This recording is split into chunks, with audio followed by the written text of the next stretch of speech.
दोस्तों, एक लड़की है गेहूँ काटने के लिए जाती है। कहा जाता है कि वह लड़की इतनी खूबसूरत थी, इतनी सुंदर थी कि उसको देखने के बाद कोई भी व्यक्ति उसकी खूबसूरती का कायल हो जाए। लेकिन वह बेहद गरीब थी क्योंकि उसके सर से बचपन में ही उसके माँ-बाप का साया उठ गया था। कहा जाता है कि जिसको ईश्वर बिगाड़ता है तो ईश्वर ही उसको बनाता है। वह लड़की जब बचपन में थी तभी उसके माता-पिता दोनों का साया उसके सर से उठ जाता है। वह अपने दादा-दादी के साथ में रहती है, मेहनत करती है, मज़दूरी करती है और उसी से अपने दादा का, दादी का और अपना जीवन व्यतीत करती है। गाँव में एक समूह होता है, समूह के माध्यम से जैसे कि लोग मज़दूरी करने जाते हैं, उस समूह में वह सम्मिलित होती है और एक दिन वह लड़की उस समूह के माध्यम से हरियाणा के झज्जर में पहुँच जाती है। झज्जर में जा करके वह एक साहूकार होते हैं, सेठ हैं और उन्हीं के खेत में काम करने लगती है। कहा जाता है कि उस सेठ के पास लगभग 200 बीघा जमीन होती है। कुछ खेत वह मशीन से कटवा लेते हैं, लेकिन कुछ खेत को मजदूर से कटवाते हैं क्योंकि जो मवेशी होते हैं, मवेशियों के लिए भूसे की व्यवस्था करने के लिए वह मजदूर गांव से मंगवाते हैं। सेठ जी को अचानक कोई काम पड़ जाता है और सेठ जी बाहर जाते हुए अपने बेटे से कहते हैं, जो कि अभी अभी बाहर से पढ़ाई करके आया हुआ है, कहते हैं कि बेटा आज मैं किसी काम से बाहर जा रहा हूँ, तुम जा करके खेत में जो मजदूर किसान लगे हुए हैं उनको पानी और नाश्ते की व्यवस्था करा देना। बेटा कहता है ठीक है पापा, आप जाइए, मैं चला जाऊँगा। वह अपने दोस्त को साथ में लेता है और अपनी 4 व्हीलर गाड़ी से निकल जाता है खेतों में। वहाँ पर जाने के बाद देखता है कि सारे मजदूर काम कर रहे हैं। तब वह उन लोगों को बुलाता है, कहता है कि चाचा आओ, पानी नाश्ता कर लो। जितने मजदूर होते हैं सब बारी बारी से आते हैं। तभी उसकी नज़र एक लड़की पर पड़ती है जो कि दुपट्टे से अपने चेहरे को भली भांति से ढकी हुई थी, बांधी हुई थी। वह जो सेठ का लड़का था उस लड़की को देखने के लिए आतुर था कि कितना जल्दी यह अपना दुपट्टा हटाए, मैं इसको देखूं। जैसे ही वह लड़की दुपट्टा हटाती है तो वह लड़का जैसे उस लड़की को देखता है तो उसकी आंखें खुली की खुली रह जाती हैं, क्योंकि वह उस लड़की को देखने के बाद बिल्कुल अंदर से प्रसन्न हो जाता है, खुश हो जाता है। उसको ऐसा लगता है कि यह मेरे लिए ही इस धरती पर आई है, मेरे लिए ही बनी है।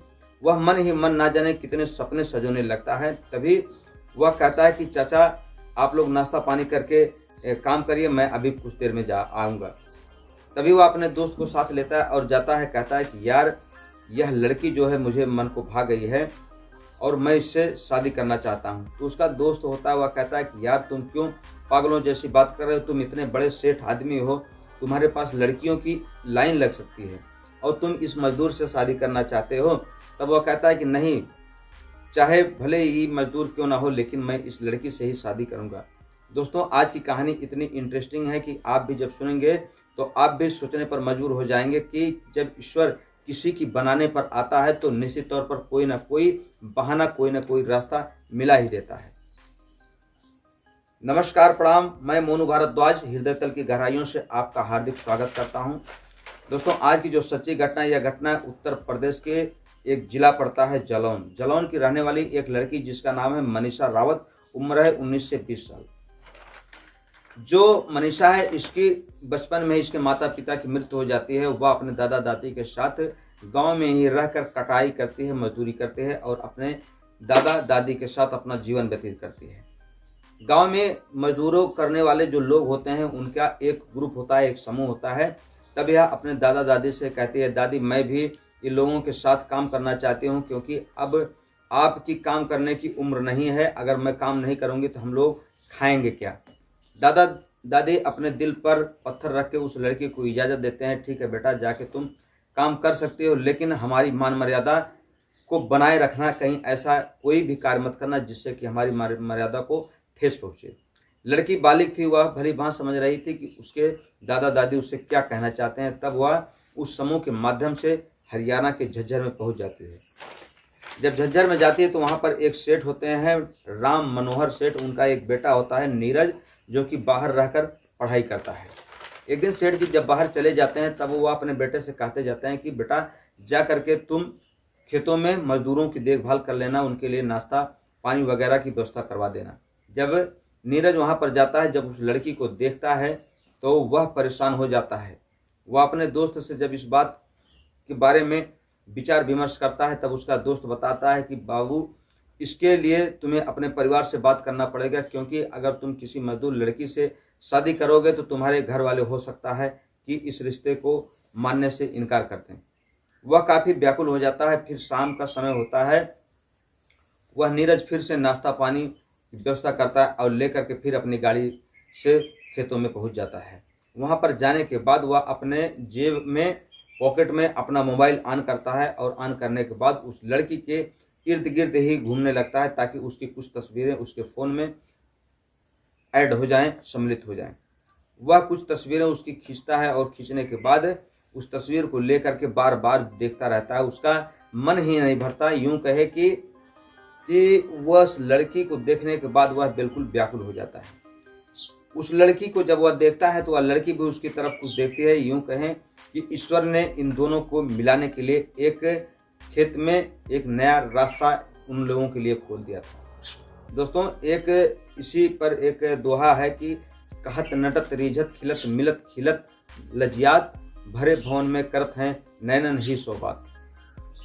दोस्तों, उसी खेत में वह लड़की वह लड़के जब आपस में प्रेम करने लगते हैं तब वह इशारों ही इशारों में बात करने लगते हैं। और इसकी भनक जब किसी को अभी कानो कान नहीं है, क्योंकि परेशान वह लड़का वह लड़की दोनों हो जाते हैं।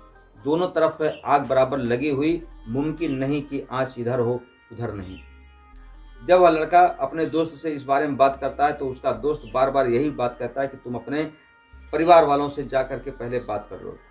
तो वह लड़का अपनी माँ से जा कर के कहता है कि माँ, एक लड़की है, मुझे पसंद आ गई है, इजाज़त हो तो मैं तुम्हें दिखाऊं।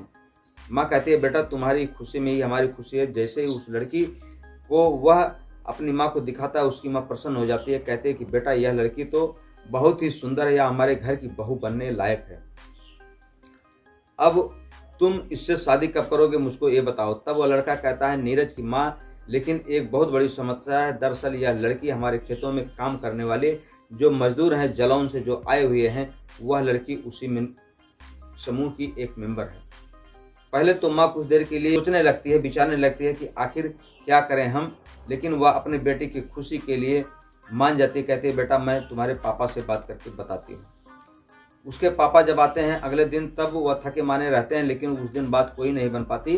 बेटा बार बार अपनी माँ से कहता है कि माँ, किसी भी प्रकार से पापा से बात करो। अगले दिन जब माँ अपने पति से अपने बेटे की खुशी के लिए बात करती है तो पहले तो वह सेठ राम मनोहर जी काफ़ी नाराज होते हैं और कहते हैं कि मेरी समाज में इतनी बड़ी इज्जत है, लोग क्या कहेंगे कि एक मजदूरी करने वाली लड़की से तुमने अपने बेटे की शादी कर ली। लेकिन बेटा समझाता है कि पापा, इससे आपका मान सम्मान गिरेगा नहीं, बल्कि इससे आपका मान सम्मान और बढ़ेगा, क्योंकि आपके पास धन दौलत की कोई कमी नहीं है। अगर आप किसी गरीब लड़की से जब अपने बेटे की शादी कराएंगे तो लोग यही कहेंगे, एक समाज में नई मिसाल पैदा होगी कि यह व्यक्ति दहेज का लोभी नहीं है, बल्कि अपने बेटे की शादी एक गरीब निर्धन परिवार की रहने वाली बेटी से कर लिया। पापा को भी यह बात समझ में आ जाती है। वह कहते हैं, बेटा तुम्हारी खुशी में ही हमारी खुशी है। अब वह नीरज काफ़ी खुशियों से उछल पड़ता है, अपने माता पिता को चूमने लगता है, गले लगा लेता है और अगली सुबह होने का इंतजार करता है। जैसे सुबह होती है वह लड़का तुरंत जल्दी जल्दी तैयार होता है और खेतों में जाता है। जो वहाँ समूह के मुखिया होते हैं उनसे कहता है कि काका, आप जरूरी काम है, आप हमारे पास चले आओ, आपसे कुछ बात करना है। जैसे काका आते हैं, कहते हैं कि भैया क्या हुआ, हमसे कोई गलती हो गई क्या? तब कहता है, नहीं, ये जो लड़की है यह कहाँ की है, इसका नाम क्या है, मैं इससे शादी करना चाहता हूँ। जब उस सेठ की बात वह मजदूर व्यक्ति सुनता है तो वह कहता है कि भैया सेठ जी, आप हमारे साथ क्यों मजाक कर रहे हैं, हम लोग मजदूर आदमी हैं, हमारे साथ ऐसा मजाक कतई मत कीजिए। तब वह लड़का कहता है, नहीं, मैं इस लड़की से शादी करना चाहता हूं और पूरे रीति रिवाज के साथ करूंगा। मेरे घर वाले इस लड़की को पसंद करते हैं। जैसे इतनी बात हुआ, बूढ़े समूह के जो काका होते हैं वह सुनते हैं तो उनकी आंखों से आंसू छलक जाता है, क्योंकि आज तक किसी गरीब व्यक्ति को, उन लोगों को किसी सेठ ने इतनी इज्जत, इतना सम्मान नहीं दिया था। तुरंत वह उसके बारे में बताते हैं कि इस लड़की का नाम मनीषा रावत है, इसके माता पिता अब इस दुनिया में नहीं हैं, इसके दादा और दादी हैं जो कि बूढ़े हो गए हैं। उनकी मजबूरी के लिए यह लड़की हमारे साथ खेतों में काम करती है, मजदूरी करती है। दोस्तों, वह लड़का तुरंत अपने दोस्त को लेता है और जालौन के लिए निकल जाता है। वहाँ पर आकर के उस बूढ़े दादी दादा को सारी बात बताता है, उनके पैर छू करके आशीर्वाद लेता है कि दादा मैं पूरे ईमानदारी से, पूरे रीति रिवाज के साथ मनीषा को अपनी घर की दुल्हन बनाना चाहता हूँ, बहू बनाना चाहता हूँ।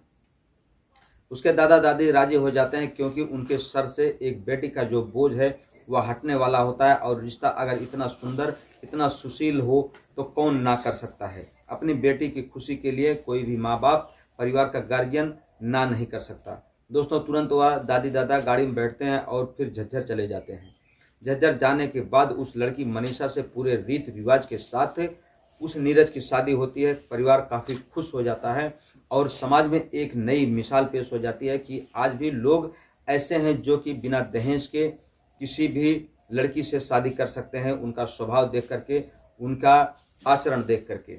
दोस्तों वह लड़की का साया जो बचपन में माता पिता का उठ गया था, कहीं न कहीं ईश्वर ने उस लड़की को इतनी बेहतरीन खूबसूरती दे करके उस लड़की की तरफ आकर्षित करके उसका जोड़ा बना करके अंबर से भेज दिया था।